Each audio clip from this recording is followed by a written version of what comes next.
And you may be aware of moment-by-moment perceptions, cognition, the process by which you connect cause and effect. You can make decisions for yourself, of course, and perhaps you can even receive some information from your unconscious mind. Okay? We're very familiar with these processes. Unfortunately, included in your unconscious processes are very, very important parts of your life, such as fears, your emotions, what is called our fight or flight response, which we dealt with last week and is a result of an active parasympathetic nervous system. And a lot of these forces, as we all know, emotions, fears, can make us unable to reason in the moment. How many of us have made poor decisions or perhaps no decision when we are faced with too much fear or too much stress? Okay, these limit our ability to be fully ourselves and fully active in the creation of our lives. So, getting to this key term that I've mentioned a few times already now, we need to understand what are defense mechanisms.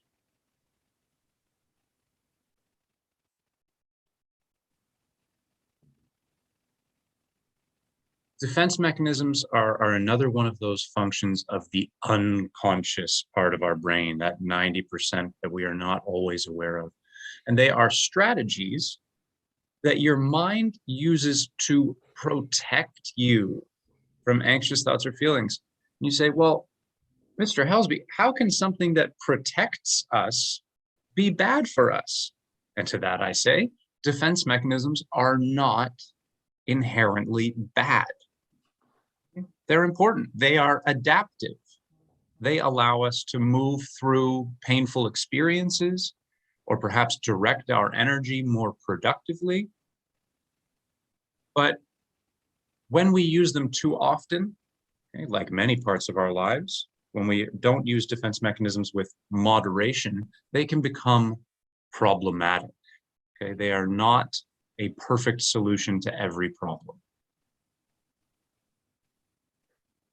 Why is that? Why do these defense mechanisms not simply solve all of our problems? Well, we have a natural aversion, which means we avoid over complexity and uncertainty. We love to be certain, and we love dealing with simple problems. A plus B equals C problems. We do not like when problems become too complex or when our situation is uncertain. And when these situations occur, over complexity and uncertainty, we often run away in our minds, or rather we act on instinct instead of doing the work that is required to understand what is happening.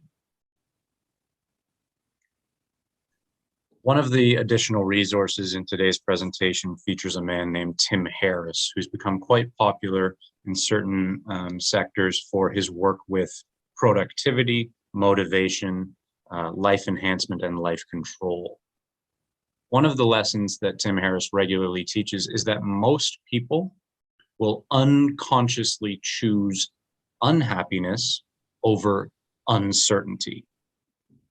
Let's be very clear about that. People are choosing unhappiness or a state of less happiness instead of having to feel uncertain. So we have a value system that suggests often that uncertainty is worse than not being happy. But this instinct to hide from uncertainty or push it out of our mind, as we probably know, it does not make the uncertainty go away. It does not make an overly complex problem less complex. In fact, it makes these things come back in more destructive forms. When you push uncertainty away, sometimes it comes back as guilt or as anger, as anxiety, violence, insecurity, and many other negative states that we would like to avoid when possible. Just a few examples. I certainly won't go over all of these. You are free to review them on your own, but we can recognize defense mechanism behavior in our lives very easily. I point to regression very often as an easy defense mechanism to recognize. This is when you revert back to an immature behavior from an earlier stage of development.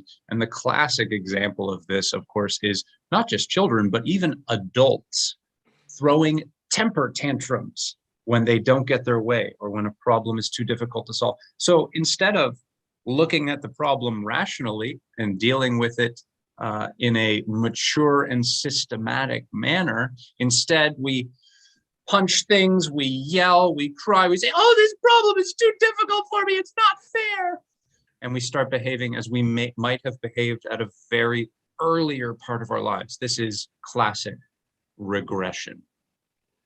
One of the things our mind does in order to protect us. Another one, very, very common, I'm sure you recognize this in your own life or perhaps in the lives of those close to you, rationalization. You might know that rationalization, we have the word reason coming from there, creates false excuses for unacceptable feelings, thoughts, or behaviors. Okay, false excuses. So we might imagine that you look at an exam upon sitting down to write it, and the very first question, oh no, you don't know the answer to, you don't even recognize the problem. And so maybe you find yourself almost immediately looking around the room and trying to see if maybe a friend next to you has an answer that you can copy on. You can cheat. And let's say you get caught cheating and you're asked, why did you cheat?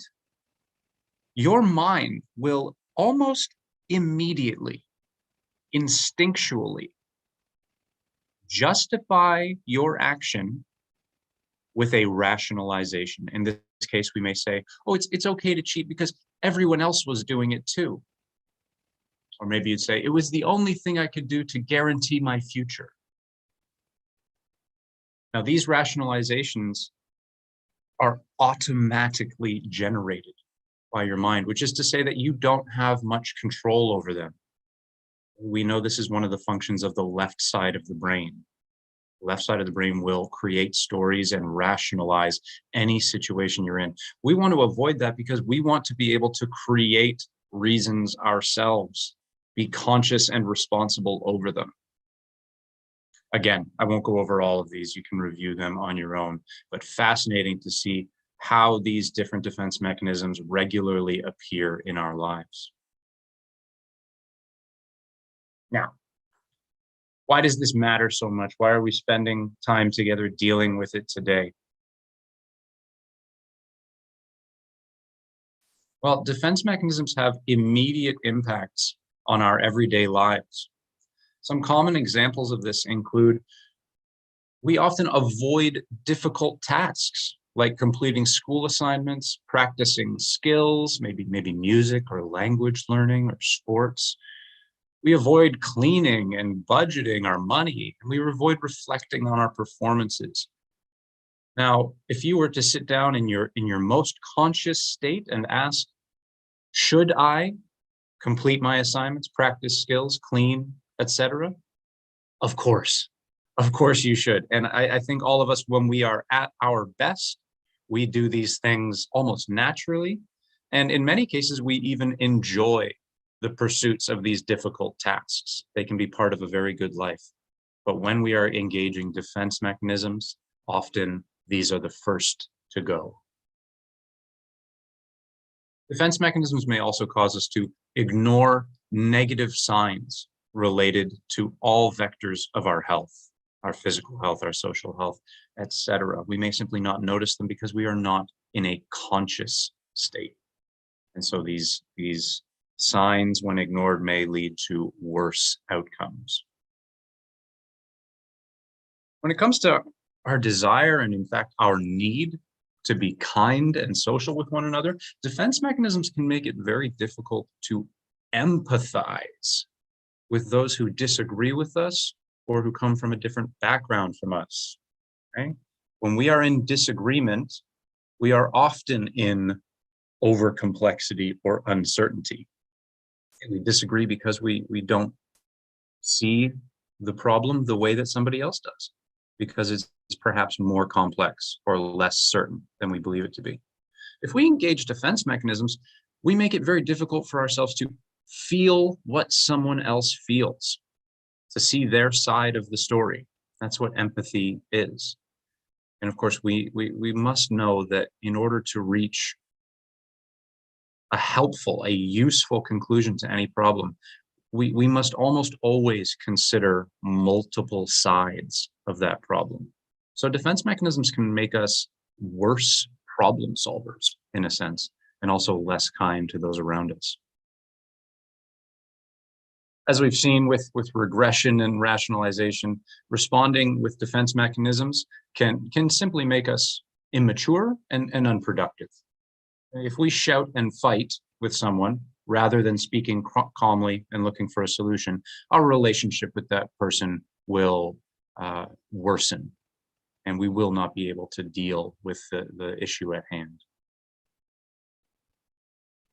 And lastly, this may be perhaps the most important, though we don't have the time or the scope to deal with exactly the implications of this side of things. Defense mechanisms can cause us to never properly process trauma. Trauma being damage-causing incidents from our past. Damage-causing incidents from our past. We need to address trauma consciously in order to move past it. Defense mechanisms can often keep us from feeling the painful emotions associated with recollecting trauma. But as with most things in life, we are required to go through difficulty and hardship in order to grow. And unfortunately, defense mechanisms can keep us from this growth response if we allow it to. Now, not to worry, though defense mechanism may represent a significant problem in our lives, there are many, many small things that we can do, small, easy things that we can do in our lives to offset defense mechanisms and make them a less powerful force in our minds. We can learn to recognize these unconscious responses, and we can train ourselves, just like an athlete training themselves for a sport, to move through conflict, complexity, and uncertainty in healthier ways, which will ultimately see us become the selves that we want to be. Just a few strategies we can use. This is certainly not a complete list. There are many other ways to deal with defense mechanisms. Mindfulness. Hey, we're a mindful Braemar today, so of course we mentioned mindfulness. This is the most effective step that we can take to address our defenses, being aware of them, watching them as they happen. Okay? The worst parts of our lives happen in the unconscious times. If we can shine a light on these processes, we are much better able to deal with them. In the exercise that we practice today, we will create more awareness of our fears so that we can address them consciously. Physical well-being or physical well-being practices are also another strategy we can use. This involves simple stuff like getting enough good sleep. For teenagers, that may be 9 hours of sleep, perhaps 7.5, depending on who you are. Of course, for adults, we need a little less sleep, but we still need healthy, what are called REM cycles or sleep cycles. So getting 7.5 hours of sleep is absolutely ideal. We want to eat well, eating nutrient-dense, sustainable foods that provide us all macro and micronutrients. And of course, we want to exercise regularly to put us in a position to control our emotions, avoid problematic hormones, and respond to stress in a conscious way. Simple communication can also be a way that we avoid defense mechanisms. Being honest with others about our feelings, about our anxieties and challenges, this can make it easier to deal with them directly without any shame or deception. And of course, this is a weird sort of almost human magic that we have available to us. It's not immediately clear why simply giving voice to our situation helps us to address that situation. But this is most obviously the very foundation of modern therapy, right? If we go and we sit with a therapist, or if we are very concerned with our own well-being and we speak to a professional about it, we are engaging this strategy of communication. And of course, close friends, family members, loved ones, romantic partners are also very good people to sit down with and simply speak your problems or your uncertainties out. And lastly, almost a sub form of communication, or a more personal form of communication, making notes about our daily challenges and our responses to them, and especially about how we feel about how we've responded to our challenges, can help us to be more mindful of them as they happen in the future. I like to think of journaling almost like weightlifting or resistance training for the brain. Okay. Of course, training is not the sport itself, but we practice the act of becoming aware of our situation, whatever our situation is, by journaling.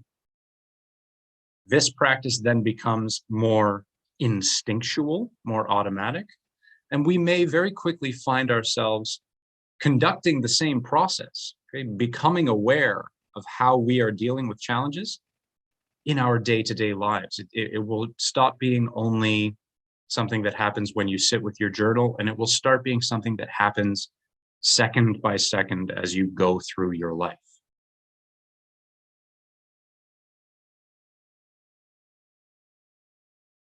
So there are two activities, two strategies that I'd like to introduce you to today. If you're somebody who looked at that list of defense mechanisms or just listened to my explanation of what exactly they are, and you say to yourself, hey, I see some of that in my life. I recognize some of these behaviors. I wonder, what can I do right now to start dealing with them? Well, these two activities today are two things that anybody can do with very little preparation in order to take a big step forward towards conscious awareness and mature addressing of complex and uncertain problems. The first of these is a very Stoic exercise. Perhaps some of you are aware of the philosophical school of Stoicism, the ethos or the foundation for which involves recognizing that much of life is outside of our control, and that there is great power in putting all of our attention and our efforts towards the thing that we can control. These are ideas that have been most famously promoted by great famous figures like Marcus Aurelius, the great Roman emperor, Seneca, the great Roman orator, Tacitus, one of the great names in all of philosophy, and Zeno, maybe the founder of Stoicism. Without further ado, the first of these activities is called the circle of control, and I'm sure you can already make some guesses about what we'll be doing here. But we want to start by thinking about a specific time in the recent past when we have been challenged, but did not deal with it in the way that we wish we could have or that we know we could have. This challenge could be something like schoolwork, an argument with a friend, having undergone a recent change, like perhaps a move to a new country if you're a new student at Braemar, or learning a new skill, joining a new team or new group. Okay? Challenges come in many forms. Sometimes we don't deal with them particularly well. So hold that challenge in your mind, whatever you've been challenged with recently but didn't deal with particularly well.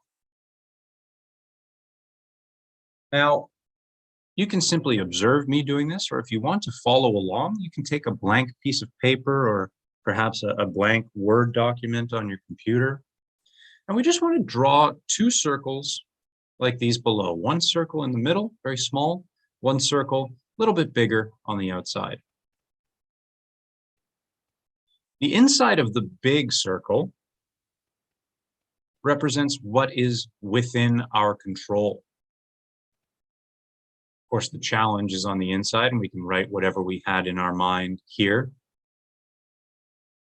What is outside of the circle is what is outside of our control, hence the name, the circle of control. So we just want to take a minute or two, and you can do this on your own time if you want, maybe even immediately after this session. Try to write down 2 or 3 parts of the challenge that you know you were in control of. Whether or not you exercised that control, you could have controlled it. We want to put 2 or 3 things outside. Okay, what could you not control? I'm going to walk you through a very common example of this, maybe something that most of us are dealing with right now. We've got our 2 circles. Now, what's our challenge? What's a challenge that perhaps most of us have not dealt with perfectly these past recent months? Well, the pandemic lockdown represents, for many of us, a significant and a unique challenge, perhaps a situation we've never been in before. I know for myself, spending large parts of the last 2 years inside my 1-bedroom apartment with my partner has introduced stresses and complexity into my life that it had never dealt with before. Now you ask, Mr. Helsby, surely you've dealt with all of those challenges perfectly, right? I mean, you're a teacher, you're leading this presentation, so you must have this all figured out. To that I say, of course not. Of course not. None of us are perfect people. And even when we have these strategies available to us, it's often difficult to make use of them in the moment. This is why we train, so that these strategies become instinctual, but we all make mistakes. And so it's important for people like me, people like yourselves, to sit down as often as possible and try to gain some conscious awareness of how we're dealing with problems like the pandemic lockdown. So I want to figure out what parts of this situation are in my control. Well, one thing I can do with the problems of isolation, I know that I can create an indoor exercise routine to make sure that my physical health is kept up and that problematic stress hormones are kept down. We also know, we talked about it last week, how communication and connection, belonging is such an important part of our mental health. So I can call a friend or a family member 3 times a week. Just have any sort of conversation to make me feel connected with them.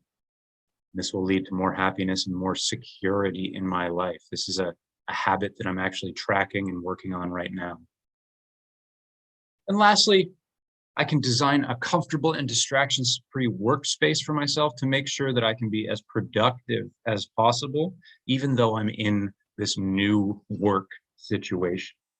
I know many people, many students of mine went into lockdown and maybe simply did not make a decision about where they wanted to work or how they wanted to work. And so they ended up working on their laptops in their beds or on their couch, laying down.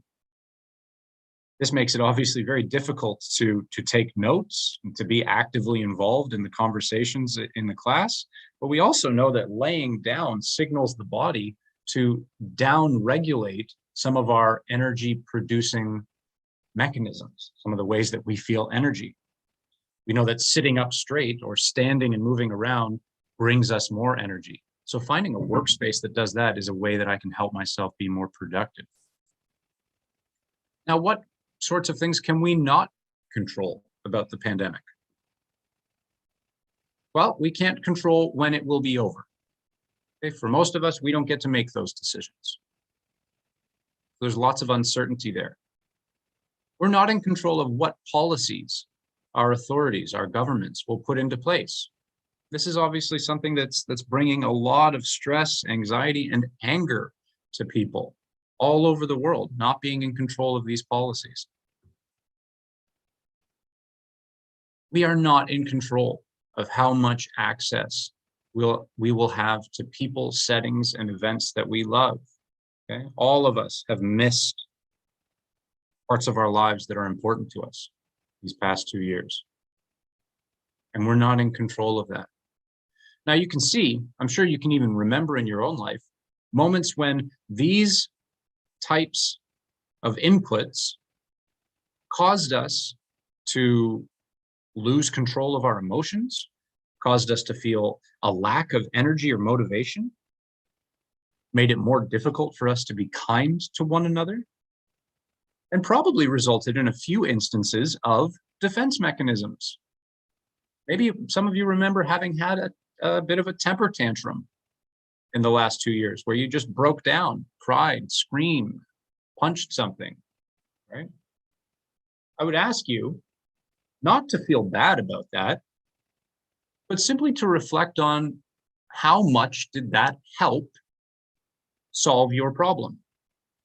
How much did those behaviors reacting to these forces we don't control actually improve your life?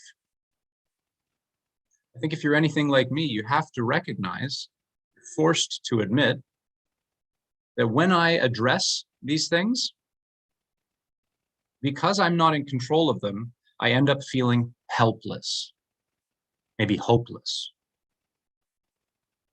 I end up losing my self-esteem.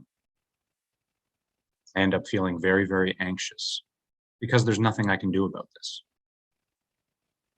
If I put my attention here, my mind will rush to protect me from the sensations that these thoughts bring up, and I will not be in control of myself anymore. Alternatively, if I put all of my attention and efforts into activities like these, my life very quickly will become filled with self-esteem and productivity and a sense of belonging and physical health, all of which result in the ability to be kind to those around us and kind to ourselves. You will gain patience and perspective and forgiveness simply by maintaining conscious attention within your circle of control.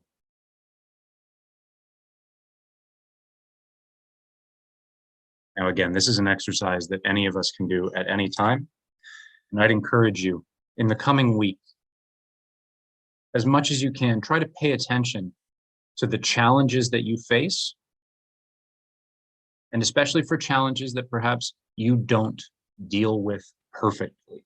I'm sure there will be a few if you're anything like me. One evening this week, when you return home from a day that included challenges to be faced, spend 5 minutes, draw 2 circles on a blank sheet of paper, write your challenge in the middle, and try to create a few responses, ideas, activities that you can use to maintain control of this challenge. Try to identify the things that are outside of your control so that you, in some sense, can push them away, so that they can stop taking up space in your mind.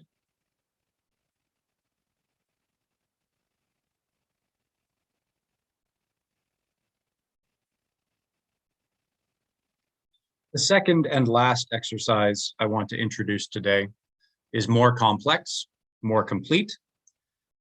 This is something that rather than doing once a week, we would probably do this maybe once every few months, once every half a year. Because ask yourself, why would the whole embassy give a visa without you permitting yourself to the school? Pardon me for just 1 second.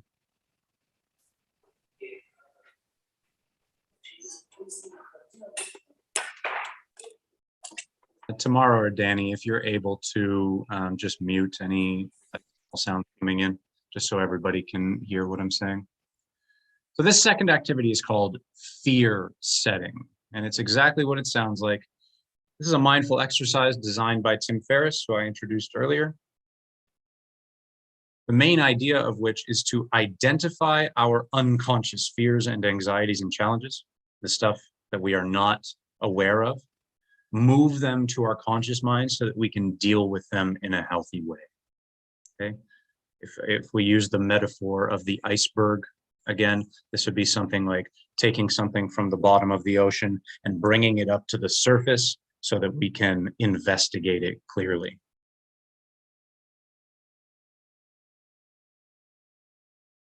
Now, you all have access to this presentation on your own, and I provided a few resources additionally that you'll be able to make use of For example, a full introduction to this exercise can be found if you simply click this link here.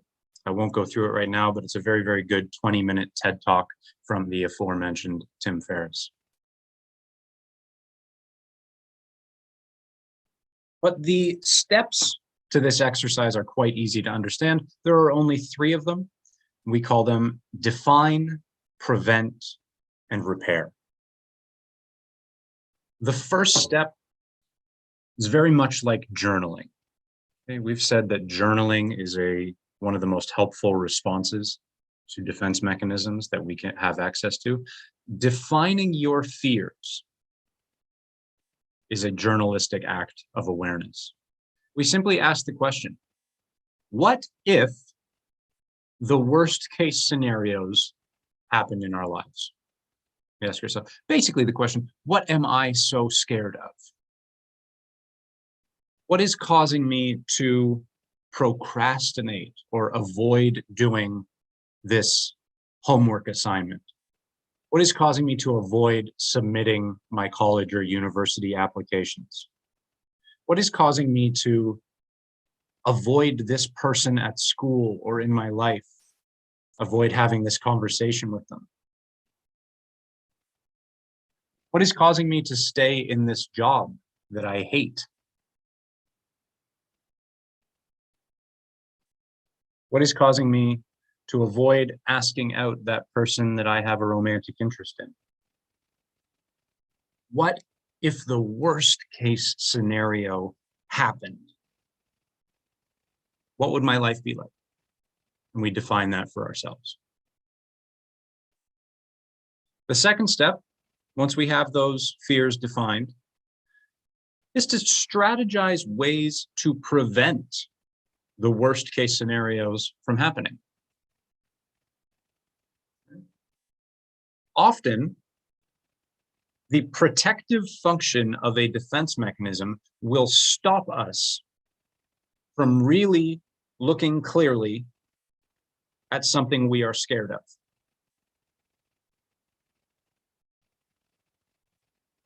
I say often to my students, do you really understand what the first step of this homework assignment is?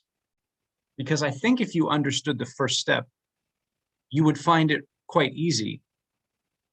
And if you complete that first step, you will already find yourself well on your way to completing this assignment.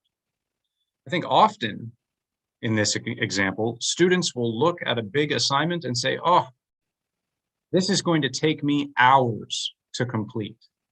I'm going to lose this evening when I could have been chatting with my friends or having fun. I'm going to lose it to hours spent doing this assignment. And simply that fear will prevent us from thinking further about the conflict. When, in fact, if we did continue to think about this problem, this nasty homework assignment that we need to complete, we might be able to say something to ourselves like, well, I can prevent losing hours of my night by simply starting this work a little bit earlier and doing it over the course of 3 or 4 evenings.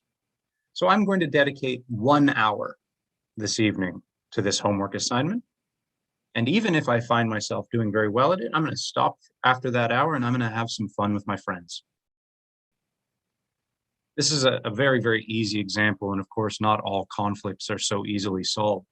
But it remains true that if we're able to look clearly at the things that we fear, we are often able to come up with pretty easy strategies to prevent worst case scenarios from happening. The last step recognizes that sometimes there are no ways to prevent our fears from taking place and coming into reality. Sometimes we try to prevent them and we fail. This happens to everyone. But there are still things that we can do to bring this situation back into our control. We ask the question, are there ways that I could repair the damage caused by my worst case scenarios? And it's remarkable how often even the worst thing we can imagine happening to us is fairly easy to repair. or at least it's easy to imagine how we might repair it. Let's look at several examples of these so we're able to complete this on our own. We have a chart like this. You want to define your fears, perhaps on the far left side of this chart. And then we have our prevent and repair columns on the right. I've also added a column in the middle here. Tim Ferriss encourages us to judge how important, how impactful these fears, these worst case scenarios may be in our lives. So I've defined some fears on the left. For example, one big fear I think many of us are facing right now, that we will be in lockdown, we will be isolated and quarantined all summer long, and we'll miss out on another season with each other. Perhaps we're fearing that at this time we will do poorly at our online learning. I know many students who have this stress in their lives right now. Maybe you're worried that you'll miss your favorite places at this time. You're going to miss your favorite cafes or restaurants, favorite gyms, clubs, events, etc. You're worried you're going to lose your physical fitness. Or perhaps even that in this time of isolation, you're going to lose contact with people, lose some friendships. These are all perfectly understandable fears to have, and some of them can be quite devastating. So we judge the impact of some of these things, and this is, of course, just my opinion. It's subjective. But I judge the impact of lockdown in summer. Well, if I've been through 2 years of this already, that's a pretty serious problem, but it's not the worst thing that I can imagine, so I gave it an impact of 5. Doing poorly at online learning, well, that might affect my grades and my chances of getting into the programs that I want in my post-secondary life, so that's a bit more important. Put that at a 6. Maybe even a 6 to 7, depending on how serious a student I am. Missing my favorite gyms, restaurants. Well, you know, I do miss them, but I can cook at home and I can make an exercise routine for myself at home. So maybe this isn't so impactful, just a 3. But I know how important losing my physical health is. I know how that affects not just my self-esteem and my appearance, but also my mental well-being. We learned about that last week. And lastly, of course, because we are communal beings, because we rely on other people for our sense of self, our sense of health, and our sense of community, losing friends is probably the most impactful thing that can happen to us here. So I gave that an 8. Very, very serious problem. What are some ways I can prevent these things from happening is the next question in fear setting. I am aware that we're running out of time here, so I'm going to go quite quickly through this. 1, well, I did my Stoic exercise, and so I know that I'm not in charge of whether we will be locked down in this summer, so I can't prevent it if it happens. It's not in my control. Okay, fair enough. That's important to recognize. Doing poorly at online learning?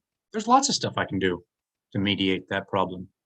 Again, as I said earlier, could design a comfortable workspace. I could go on YouTube or elsewhere and I could watch e-learning tutorials. I could download new learning programs to help me strategize and organize my learning.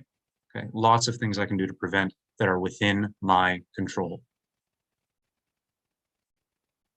Again, I'm not in charge of what happens to the restaurants and the gyms and the events in my city. Not in my control at all. Fair enough. Physical fitness is, though.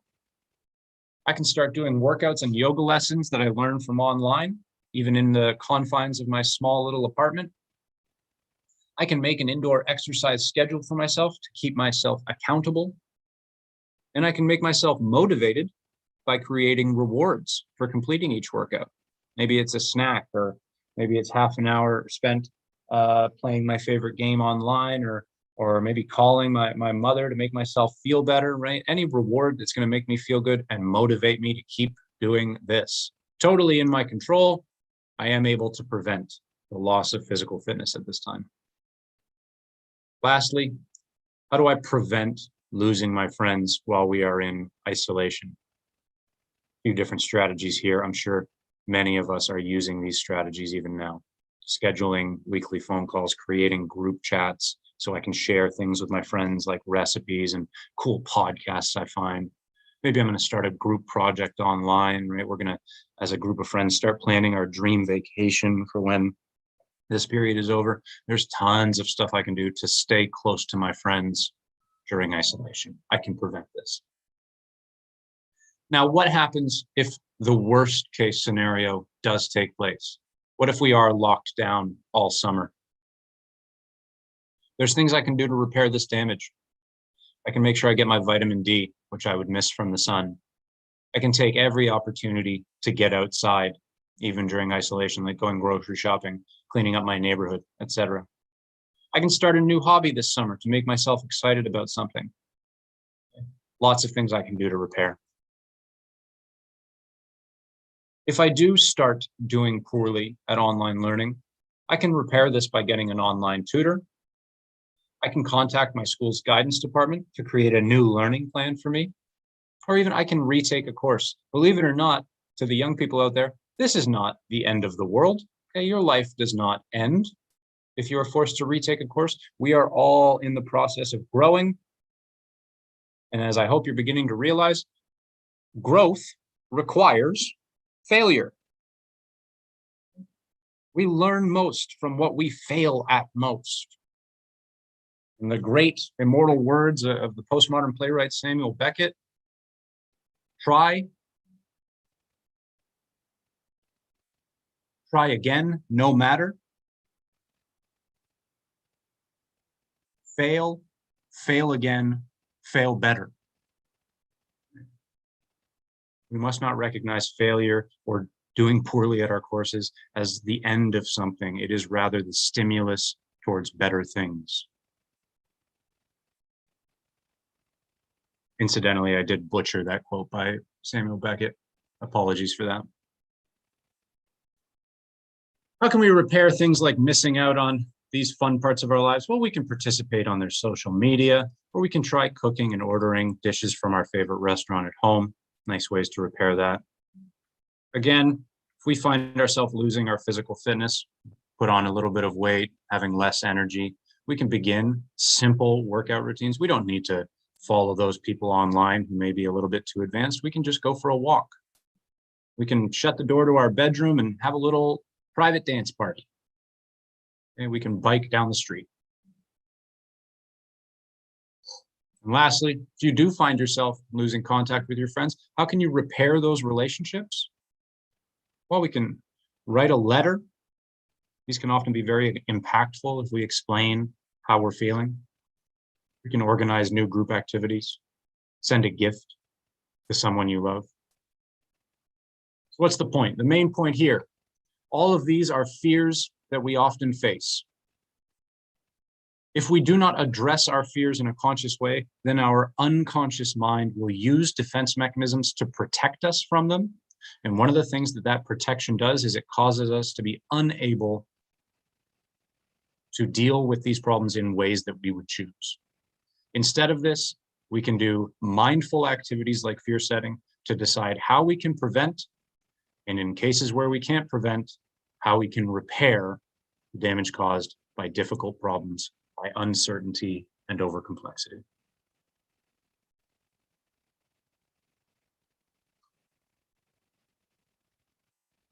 In conclusion, we must respect our unconscious minds and recognize what a powerful role they play in our lives. It is okay that we don't have total control over our thoughts and emotions. In fact, it's ultimately healthy and beneficial that many of the things that happen in our minds are not something we are conscious of.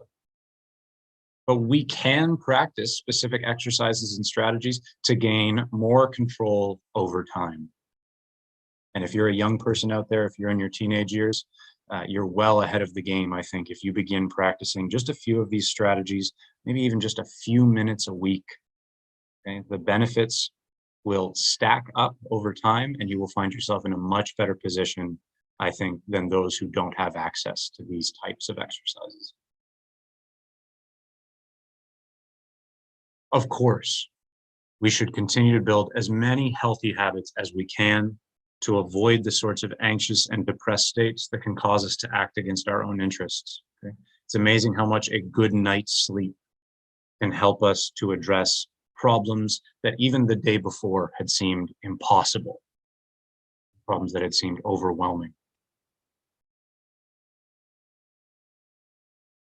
There are so many different ways to be mindful, and no single way is best. We addressed many different settings wherein which you can be mindful in last week's session. Talked about how you can do mindful cleaning. You can play with your pet mindfully. You can walk mindfully. We can play sports or exercise mindfully. Of course, we can sit in silence and observe our minds mindfully. But we need to choose the strategies that fit our lives and that have the best results for us.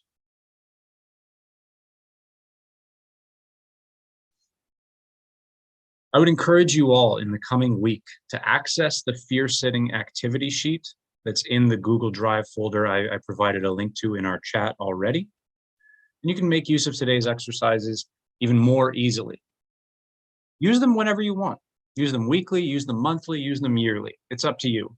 In any case, they're sure to help you gain some clarity on the forces of fear that are influencing your life.